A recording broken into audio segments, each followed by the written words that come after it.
Finally, some good news for Penn State football recruiting.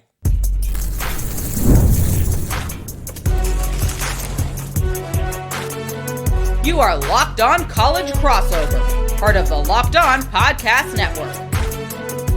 Your team every day. Okay, so finally, Matt Campbell is really starting to get the ball rolling here. Welcome into a Locked On crossover to talk Penn State football recruiting. My name is Seyko. I'm the host of Locked On Nittany Lions. He is Brian Smith, recruiting expert, portal expert here for the Locked On Podcast Network, host of the Portal Podcast, and appears on many other shows. Today's episode is brought to you by 5 Hour Energy. Birthday cake flavor is back. No fork needed. Vanilla cake flavor, caffeinated kick, and no sugar.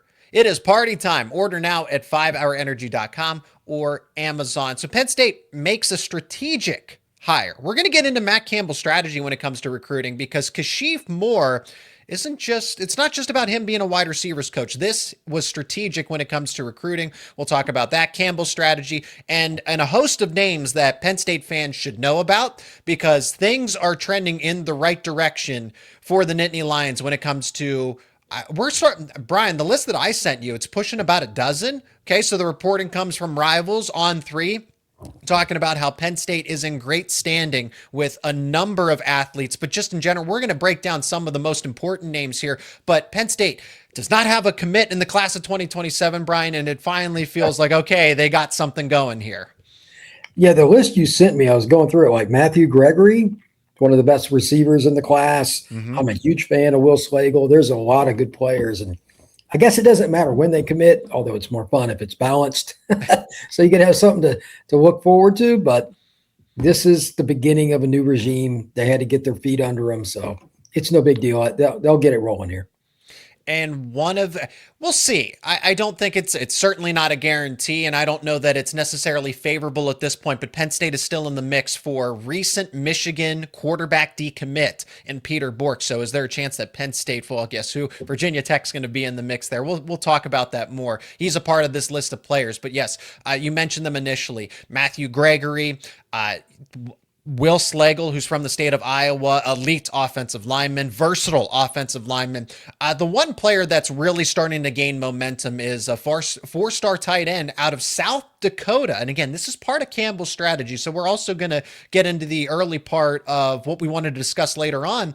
And it's just how the footprint has expanded. Penn State would never recruit South Dakota, the Midwest the way they are. And this is what is going to be. It's going to take time, but once it really settles in, Matt Campbell's plan to attack the Midwest and leverage what they built at Iowa State, but then combine with, okay, New Jersey, obviously Pennsylvania, because yes, dominate the state, you're Penn State, you still got to recruit Pennsylvania, but it's becoming more about Pennsylvania, New Jersey, and the Midwest as opposed to Florida, right? I can get your thoughts there too, since you're a Florida expert, but what do you like about Penn State's territorial shift? If you get half your class from their traditional states, West Virginia, Pennsylvania, Ohio, obviously Jersey, the Maryland, DC area, etc., then you can go wherever you want. Mm-hmm. When Joe Pa was coach, they'd get a couple kids from like Atlanta or North Carolina, South Carolina, but it was basically Virginia, DC was like their Southern. It's crazy. Like they hit it so hard. They didn't go outside that. But now they get a few kids from Detroit. They'll get a Chicago kid. They'll get a kid from Indiana or whatever. Adding just a few more states, even if it's 1 or 2 players a year, especially we'll talk about Slagle here in a minute. Yep. It doesn't take a lot of volume, but you can find one more guy outside your realm, because sometimes it's weird how it goes in cycles. There'll be 3 great receivers in your state, and then the next year, it's dry as a bone. If you have a broader base, you're going to have a more balanced opportunity to recruit. I think that's going to help them. And like the Terwiller kids, I mean, not that Dakota's produced a lot of guys, but he's somebody that like a ton of schools, like Notre Dame wants him, etc. He has a bunch of offers. If you're that good and you're from the Dakotas, there's something there. You know what I mean? Like that's a dude. So having a broader base is just going to help them, especially if it's a bad year in any particular tradition-rich area for Penn State recruiting. So this group that, again, Penn State is trending towards, right? It sounds like the intel that is coming in is saying, okay, they're going to land a high upside athletic tight end, which is great because that's what Penn State has been doing, outside of the Matt Campbell regime, right? With James Franklin, but you get to continue that. There's not a drop off at a key position. Tight end has been a big deal for Penn State offenses. So it looks like that is going to continue with Cooper Terwilliger. You get Will Slagle. I want your thoughts on Slagle before we started this podcast. Brian, you said, I think that guy can play any position. He's not just an interior offensive lineman or just a tackle. He could play any spot on the offensive line in your mind. For whatever it's worth, he's listed at 6'4", 280, and I actually think it's pretty accurate. But there's two things that I liked about him more than any other. His feet are tremendous, especially laterally, which means you can do whatever you want position-wise, and then he actually applies it. There was a play, he got 3 blocks. I mean, I know he's beating up on high school kids, but most guys run over somebody and they fall on them. It's so dumb. He went and found two more blocks. This kid wants to help his team win. That's more important to me than falling on some guy that you're just 100 pounds bigger. And he can pass. He plays left tackle for his high school. I don't know if he's going to play left tackle for Penn State, but athletically, he's in a pretty good spot. I don't know if he's got the length he would necessarily want, but his feet are there. Mm-hmm. Worst case, he's going to be your pulling guard that's an all Big Ten kind of guy. Like, I think this is an all Big Ten level recruit. He's from Iowa. That state produces a ridiculous. I don't know if you've ever noticed that. They've just had so many linemen come out of that state. It's crazy. And he's a kid that kind of fits that. Ironically, he reminds me a lot of the guys that the Hawkeyes have had in the last 20 years that went on to the National Football League. That's exactly what he reminds me of. So you'll take that any day of the week. Center, guard, tackle, that'll take care of itself. Just get the player on campus.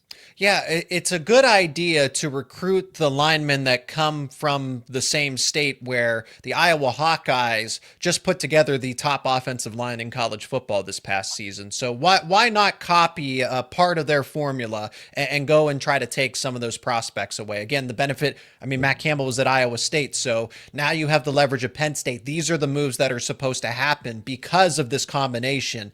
But it's still going to be, again, it's not just Iowa, Penn State. This Slagle has a lot of top suitors trying to win his recruitment. We talked about we mentioned Matthew Gregory, and we'll talk wide receiver a little more. But Brian, Matthew Gregory is one of the top players in the state of Pennsylvania. Wide receiver needs an absolute reset. Okay, we're going to discuss Kashif Moore in detail later on in the show. But in this, I'm grateful from Penn State's perspective. They should be grateful that Matthew Gregory is going to consider the Nittany Lions, and that's a strong, hey, this is a nice setup. Things are trending for Gregory to end up at Penn State. I still want Khalil Taylor to be in the fold as well. That is a name that was not really mentioned at this point in time, and he's being recruited by Notre Dame, Ohio State, right? So this is going to be an uphill battle, but I feel like in terms of wide receiver priorities, yes, it is a plus to get somebody like Matthew Gregory, but hopefully you can couple him together with Khalil Taylor. Look, Matthew Gregory is one of the kids, along with Taylor, that was at Future 50 last year. And when I first walked in, we know all these kids are great. But I'm like, who's that kid? Face had to look down the road. I'm like, oh, okay, that's who he is. And he was running by guys, and it was the best group of DBs that I'd ever seen at Future 50. These are the elite of the elite. And this DB class nationally is one of the best I've ever seen. And he's running by guys. That's a great start. Secondarily, he's got enough twitch in him. You could probably play him in the slot in circumstances. This is a guy that has a chance to play in the NFL. He needs to have weight. Yep. He has twitch. He has speed. And he's a killer. Like, when he gets the ball in his hands, he's trying to make you look bad. Penn State doesn't get guys like that here lately. Kobe Howard fits that profile mentally. Yes, I know does. Kobe, but that's been the abnormal answer.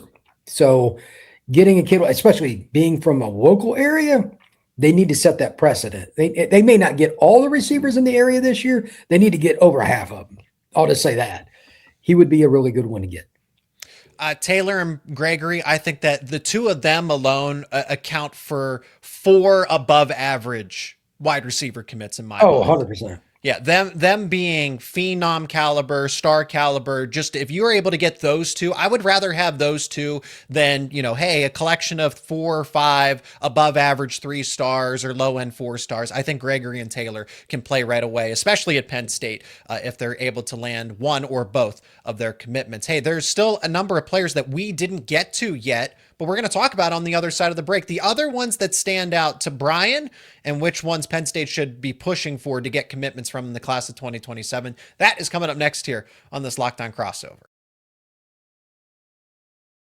And this episode is brought to you by FanDuel. Have you ever wanted to experience the NBA Finals live and in person? FanDuel is giving you the chance to turn that dream into reality with their NBA sweepstakes. Now, here's how it works. Use your profit boost on any NBA future, and you will be automatically entered in for a shot to win an NBA Finals trip for 2. That's right, we're talking all of it. Flights, tickets, the whole experience. If you're already looking at the board and thinking about which team can make a deep run, this is the perfect time to lock it in.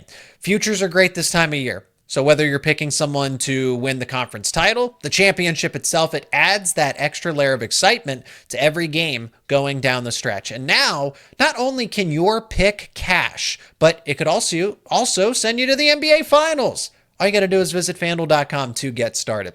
Use your profit boost on an NBA future and get entered in for a chance to win a trip to the NBA Finals. Play your game with FanDuel, the official sports betting partner of the NBA. This episode is brought to you by Indeed. Workplace chaos, deadline stacking up, inbox overflowing, and the one position you have to fill is still sitting open.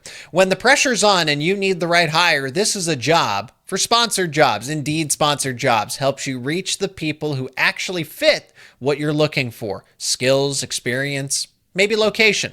So you're not just hoping the right candidate stumbles across your post. And here's a stat that says it all. In the minute I've been talking to you, companies like yours made 27 hires on Indeed, according to Indeed data worldwide. So if you're hiring, spend less time searching and more time interviewing candidates who check all of your boxes with Indeed Sponsored Jobs. And listeners of this show will get a $75 sponsored job credit to help get your job the premium status it deserves at Indeed.com/podcast. Just go to Indeed.com/podcast right now and support our show by saying you heard about Indeed on this podcast. Indeed.com/podcast. Terms and conditions apply. Need to hire? This is a job for Indeed Sponsored Jobs.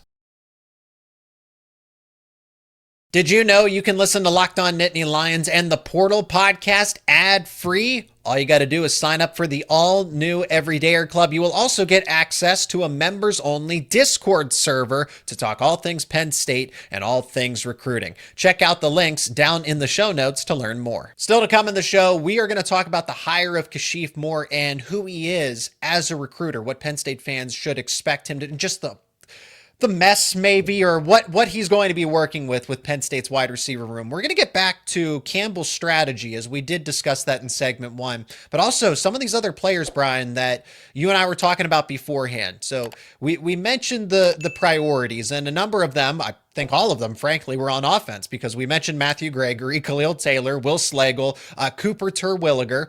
But now let's go to the defensive side, and a lot of these guys are going to stand out generally, but I want to know which one or maybe two stand out the most to you. That's Casey Alexander, a linebacker from the Midwest. Blake Betton, a linebacker/safety from the Midwest, could play either or.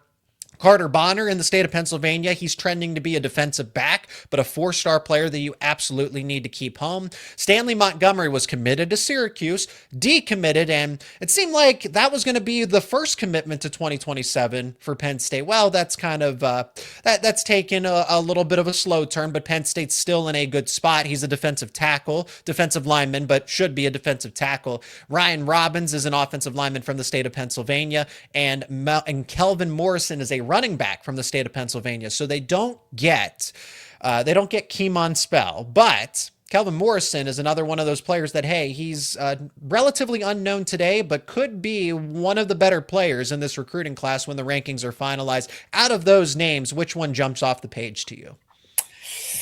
Ooh, picking just one. The Morrison kid's underrated. He's going to do well. Terwilliger, I love his film. I forget which one. I think it's Bonner. He's the kid. Which one is it? The kid that's from Oklahoma. I love his film. The Oh, there you, linebacker. Casey Alexander. Yeah. Okay. Yeah. He's. I don't know what position he's going to play. Like his high school film, he plays all over the place. Tight end, receiver, linebackers. He's all over the place. I love him. I mean, the Bonner kid. They play him a lot at receiver. Maybe he ends up at safety. It seems like they're going after a profile of versatility. And I wonder if part of that is the staff came over, part of them defensively. That defense is complex. They need guys that can play in different roles from down to down.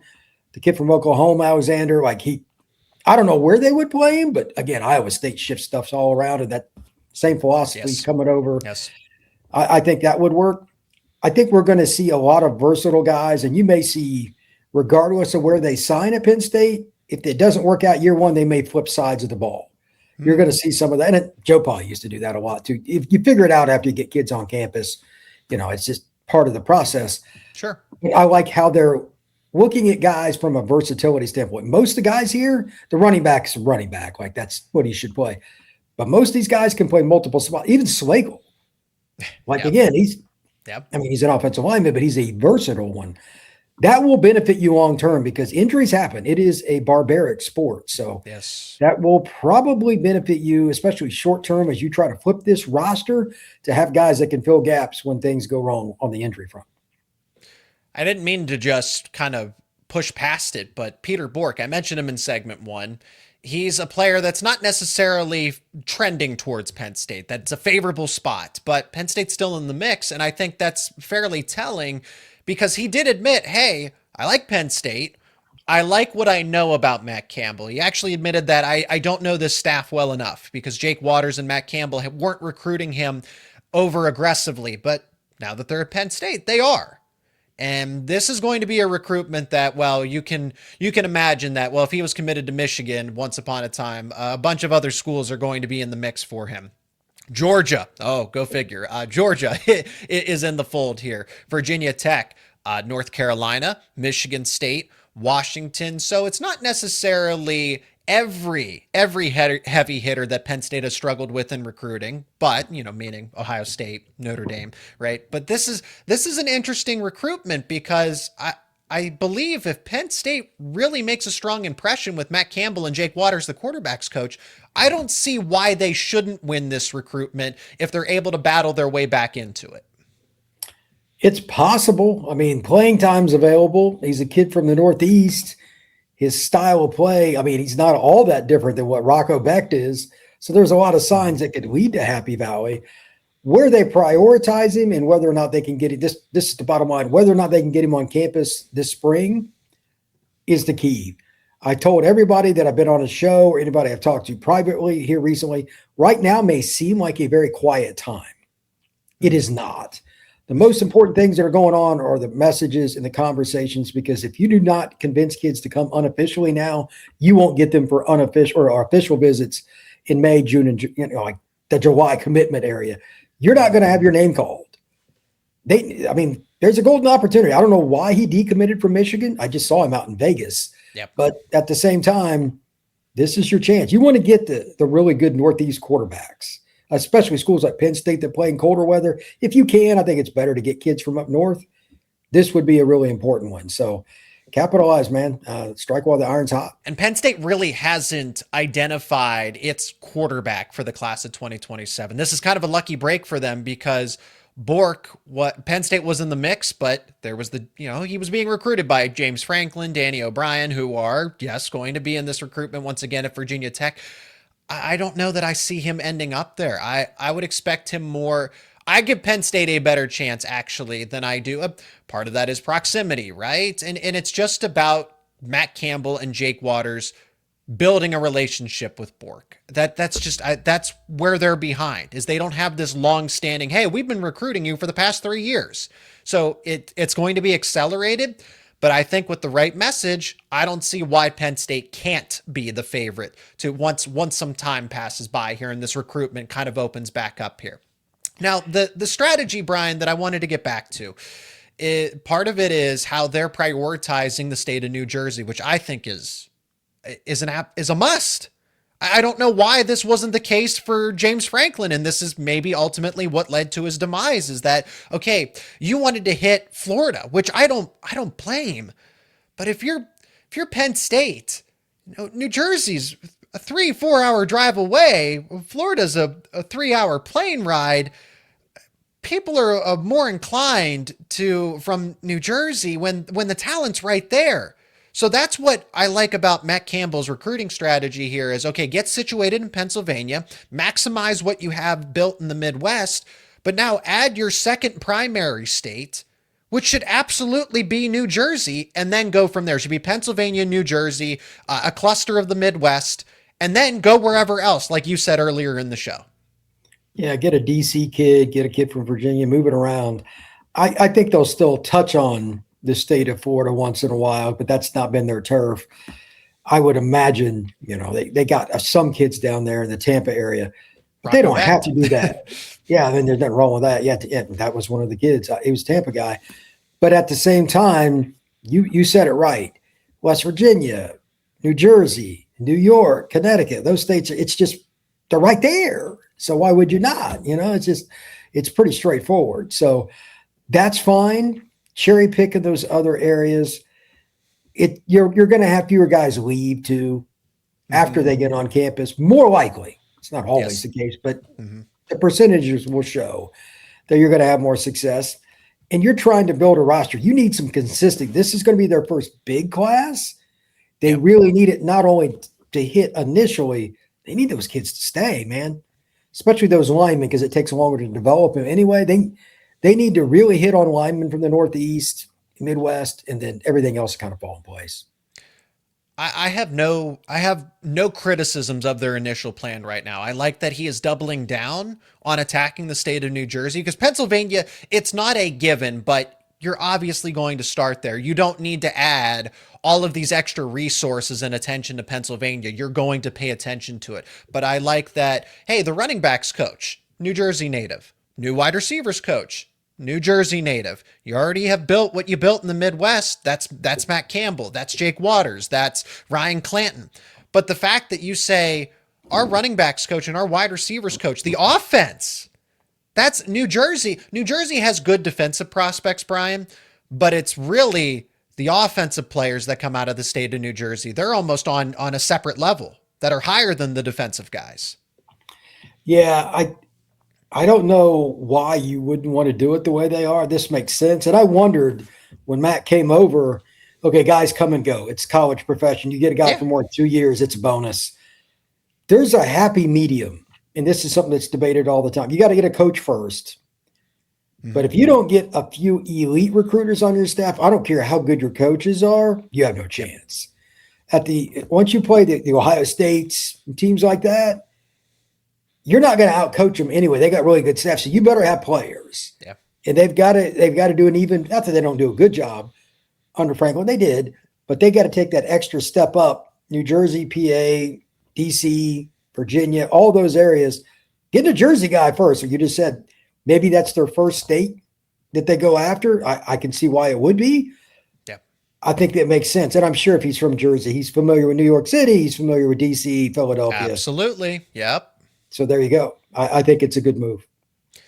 It's a great move. And it makes me question why was Florida, I don't blame you for going into Florida, but why was that prioritized over New Jersey when, again, it's right over there. It's right just beyond Philadelphia. I don't know. It just makes me question, why was the previous regime operating the way that they were? Okay, different conversation. Hey, let's talk about the present now. Kashif Moore is actually hired. Penn State has a wide receivers coach, young rising star. I have some questions about it, but I still like the move a ton, and I trust Matt Campbell's judgment here. And again, he's from New Jersey. We're going to break down Kashif Moore as Penn State's new wide receivers coach coming up next here on this Locked On Crossover. I'm Clea Butler, host of Locked On Women's Basketball, and this is Mazda's Women's Basketball Snapshot, celebrating the work no highlight reel can ever capture. It was a heavyweight showdown between number 3 South Carolina and number 7 LSU, and the Gamecocks rose to the occasion. South Carolina secured a hard-fought 79-72 victory to stay atop the SEC standings, using a balanced offensive attack to outlast the Tigers. Tessa Johnson led the way with 21 points, while Raven Johnson added 19. Medina Okot dominated the paint with a double-double, finishing with 12 points and 17 rebounds, while Joyce Edwards chipped in 10 points to round out the scoring. With the statement win, the Gamecocks now turn their attention to a road matchup at number 23 Alabama on Thursday. These moments are earned off the clock, those long before the lights ever come on. The sweat, the fakes, the doubt, the scrapes, and coming back for more every time. Mazda puts that same drive into every detail. Wins define the moment, putting in the work, that defines you. There's more to a Mazda because there's more to you. Kashif Moore, young rising star. My question, Brian, before we get to, his background, he was a good wide receiver at UConn. That's where he played. He's originally from the state of New Jersey. We've already highlighted how important that is and what Matt Campbell's trying to do with a move like this. But with what Penn State's had over the past few seasons, especially being the joke, right? The wide receiver room has been one of the jokes of college football. I just don't understand. I will trust Matt Campbell because Matt Campbell's actually 3 for 3 when it comes to hiring wide receivers coaches now. Noah Polley is now in the NFL with the Green Bay Packers. Before that, Nate Scheelhaus is the passing game coordinator for the Los Angeles Rams. He was the wide receivers coach at Iowa State before Polley. And then Brian Gasser is now the general manager at Michigan State. There is always upward mobility. These guys are really good at what they do, and Matt Campbell is really good at finding these caliber coaches that eventually transcend and move on to better jobs. Kashif Moore is here. I don't want to project where he's going to be in the future, but I also, with what Penn State's been dealing with, an established guy, he might work out, but he also might not, right? The same things that I would say about Kashif Moore in terms of, hey, a rising star, innovative mind. He gets you into the state of New Jersey. The same arguments were made about Marcus Hagans when he came from Virginia. It was a thought that this was going to be a home run, and it just never developed. I don't know what happened there. He did okay as a recruiter, but he didn't finish as much as he should. And then once they struggled on the field, it was a wrap. I'm just going to go ahead and make a proclamation. I don't know anything about the new coach. It can't be much worse. It just can't. Yeah. I'm sorry. I'm not trying to pile on, but they were bad. For the level of Penn State football is, especially all the other positions, if they just would have been average at wide receiver. I know. I mean, just average. They weren't even close to it. And one of the guys that left went to Ole Miss and was really good as soon as they got there. So that's a coaching problem. Okay, that's just reality. Now you add the fact that this guy's from New Jersey. Not that there was anything wrong with Hagans being from Virginia. That's another good one to be from. Mm-hmm. But New Jersey, again, you can make a strong argument that's the most important state outside of Pennsylvania for the Nittany Lions to recruit. That's about as good as it's going to get. So now he's got to prove he can coach and he's got to prove he can recruit. But I'm sure Matt made this strategic hire. And like you said, he's got a great track record. For whatever reason, across the board, but with the receiver coaches, I'm going to go with what Matt thinks. I mean, he's figured it out. He knows his offense. He understands what they need. This guy took 3-star recruits and put them into the NFL. So we're good. I need to see what this guy does as a recruiter probably more than anything because Penn State, they've got coaches that have figured it out in terms of scheme. Well, why I already know this move's going to be better because, again, it doubles down on a state that you need to prioritize. You need influence in. So you have Savon Huggins as the running backs coach, and then you add in Kashif Moore. Whereas Marcus Hagans was, you weren't really struggling in the DMV. Okay, yes, it's kind of great to, double and triple up because, right, James Franklin was the DC, Maryland, Virginia connection. Then you add in Marcus Hagans. I'm not really sure when I look back on it, Hagans had some of those, ambiguous qualities, right? A rising star, again, he's young, he's innovative, and it never materialized. Okay. But I look at, you actually have the proof here with Moore. Skylar Bell over at UConn put up over 1,000 yards, not over the course of his career. He had over 100 catches and 1,000 yards at UConn his final season. He is now a legitimate NFL draft prospect, and that's what Noah Polley was doing. Noah Polley developed Christian Watson. What happened to Christian Watson? Well, it's been an up and down career in the NFL because of injuries, but became a second round pick. Jaden Higgins with Noah Polley at Iowa State became a second round pick after being a 3-star, went to a community college and then transfers to Iowa State and then becomes a second round pick. And Jalen Noel from Iowa State becomes a 3rd round pick to the same team, go figure, with the Houston Texans. So there's an Iowa State to Houston Texans pipeline there. But that's the idea, is that, okay, now Skylar Bell becomes a draftable player at the wide receiver spot from UConn because of what Kashif Moore was able to do when he was able to work with him. Yeah, this is the next step for Penn State. They've already proven that they can put guys in the league from all over the place. Like you said, that 2 second round picks. Everywhere but wide receiver. Or, well, okay, you're talking about Iowa State. Sorry. Yeah. They've gotten those guys. Now you're taking that, and not that Penn State is like heads and shoulders above talent-wise at Iowa State, but it's still better. Mm-hmm. They're going to have even more talent to work with, and they've got coaches doing this, and you're going to mix them in with the Penn State talent. It should work, like theoretically, and I know that it's just relative and all that. It's not a guarantee, but why would you think it wouldn't?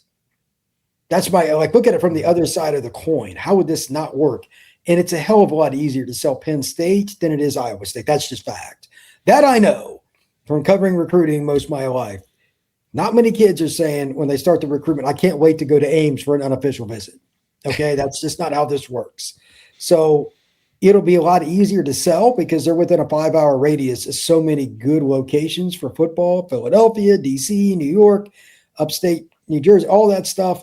And then, of course, Ohio, Pittsburgh. There's going to be plenty of players at receiver. So I know every time the words wide receiver in particular are uttered, Penn State fans cringe. They can stop doing that now. So that's after this year, they should get a couple of receivers. And it may not just be the in-state kids, too. They're going to get some other guys, a Texas kid or a Chicago kid, whatever. Yep. They'll find some other guys, too. They should be back on track. And having Rocco there, just as a little sidebar, should help, too, because he can throw it. He's a smart guy. That's going to cap another great crossover episode with Brian Smith here as we talk Penn State football recruiting. So things are finally trending in the right direction. It's taken some time. Matt Campbell has settled in, but a lot of great intel and great news should follow very soon with actual tangible commitments. He is Brian Smith, host of the Portal Podcast, recruiting expert here on the Locked On Podcast Network. My name is Zach Seyko, host of Locked On Nittany Lions. Hey, thank you so much for joining us on this episode. Let us know your thoughts in the comments section. Leave a like on this episode. Subscribe to our YouTube channels and wherever you get your podcasts so you do not miss out on any of these conversations daily about Penn State recruiting, everything you need to stay up to date with college football. Hey, Brian, thank you so much for the time, the perspective, the expertise as always, and can't wait to do it again in another week. Appreciate it, sir. Take care.